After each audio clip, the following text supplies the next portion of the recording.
നമ്മളെല്ലാം ധ്യാനത്തിൻ്റെ മാർഗത്തിൽ സഞ്ചരിക്കുന്നവരാണ്. അറിയുന്നതെല്ലാം ട്രൈ ചെയ്ത് നോക്കാറുണ്ട്. പക്ഷെ നമുക്കൊരു സംതൃപ്തിയിലേക്ക് എത്തിച്ചേരാൻ സാധിക്കുന്നില്ല. ധ്യാനത്തിൻ്റെ മാർഗത്തിൽ സഞ്ചരിക്കുമ്പോൾ ചില ഘടകങ്ങളെക്കുറിച്ച് മനസ്സിലാക്കേണ്ടതുണ്ട്. ഒന്നാമതായി, ധ്യാനത്തിൻ്റെ മാർഗത്തിലൂടെ ഒത്തിരിയധികം സഞ്ചരിച്ച് ഫൈനൽ ഡെസ്റ്റിനേഷനിൽ എത്തിച്ചേർന്നിട്ടുള്ള ഒരു ഗുരുവായിരിക്കണം. അതായത് ആത്മസാക്ഷാത്കാരത്തിലേക്കും ബോധോദയത്തിലേക്കും എത്തിച്ചേർന്നിട്ടുള്ള ഒരു ഗുരുവിൻ്റെ ഗൈഡൻസ് നമുക്ക് നിർബന്ധമാണ്. ആ ഗുരു നമ്മുടെ ഗുരു സദ്ഗുരു ഭഗവാൻ ഹേമന്ത ശങ്കരയെ പോലെ ക്രാന്തദർശിയും സിദ്ധപുരുഷനും ഒരുപാട് വർഷത്തെ തപസ്സും അനുഭവ പരിചയവുമുള്ള ഒരാളായിരിക്കണം. അടുത്തതായി, ശരീരമാധ്യ ഖലു ധർമ്മസാധനം എന്ന വളരെ പ്രധാനപ്പെട്ട ഒരു കാര്യമാണ്. ധർമ്മസാധനയുടെ വഴിയിൽ പ്രാഥമിക പ്രാധാന്യം നമ്മുടെ ശരീരത്തിനും ആരോഗ്യത്തിനും നൽകേണ്ടതുണ്ട്. ശരീരത്തിൻ്റെ പല ഭാഗങ്ങളിലും പ്രാണശോഷണം സംഭവിക്കുമ്പോഴാണ്, അതായത് അവിടേക്കുള്ള പ്രാണന്റെ ഫ്ലോയിൽ വരുന്ന ഒരു മാൽ ഫങ്ഷനിങ് കൊണ്ടാണ് പലപ്പോഴും നമുക്ക് അസുഖങ്ങൾ വരുന്നത്. നമുക്ക് നിവർന്നിരുന്ന് മെഡിറ്റേഷൻ ഒത്തിരി സമയം ചെയ്യാൻ കഴിയാത്തത്, കോൺസെൻട്രേഷൻ ചെയ്യാൻ കഴിയാത്തത്, അതുകൊണ്ട് തന്നെ ഫുൾ ബോഡിയിലുള്ള പ്രാണന്റെ ഒഴുക്കിനെ ക്ലാരിഫൈ ചെയ്തെടുക്കേണ്ടതുണ്ട്. അതിനു വേണ്ടിയുള്ള മൃതസഞ്ജീവനി ക്രിയയുടെ വളരെ സിമ്പിളായിട്ടുള്ള ഒരു സെഷനാണ് പ്രാണിക് ചാനലൈസേഷൻ.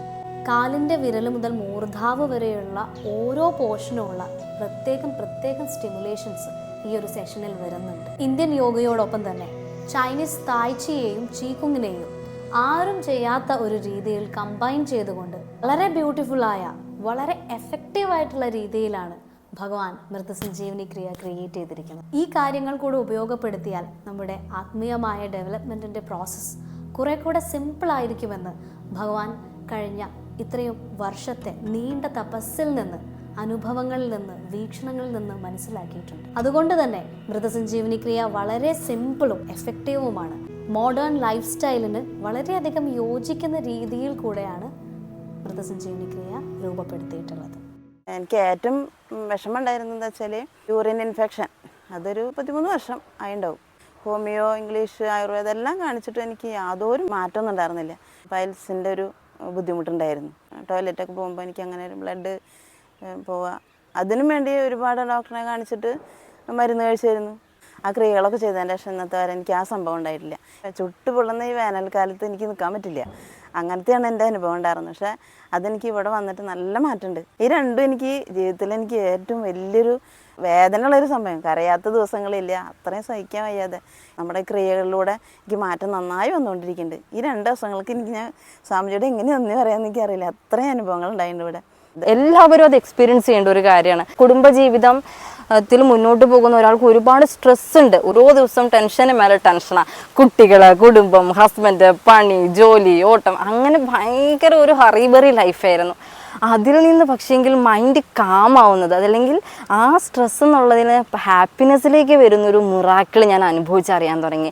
എൻ്റെ കൂടെ ഉള്ളവരെ, എൻ്റെ കുട്ടികളുടെ അടുക്കലേക്ക്, കുട്ടികളിലേക്ക് ഇറങ്ങി ചെല്ലാനും അവരുടെ ഒപ്പം കളിക്കാനും ചിരിക്കാനും അവരുടെ സന്തോഷങ്ങളിൽ പങ്കിടാനും എൻ്റെ പങ്കാളിയുടെ ഒപ്പം എനിക്ക് സന്തോഷമായിട്ടിരിക്കാനും അങ്ങനെ ഹെൽത്തി ആയിട്ടുള്ള ലൈഫ് എനിക്ക് ഉണ്ടാക്കി തരാൻ എൻ്റെ ഗുരുജിയുടെ ക്രിയ കൊണ്ട്, മൃതസഞ്ജീവനി ക്രിയ കൊണ്ട് സാധിച്ചു എന്ന് പറയുമ്പം അതിലും വലിയ സമ്മാനം എനിക്ക് വേറെ ഒന്നുമില്ല. എല്ലാവർക്കും അറിയാനുള്ള അവസരം ഉണ്ടാവണമെന്ന് ഞാൻ ഈ നിമിഷം ആഗ്രഹിക്കുകയാണ്.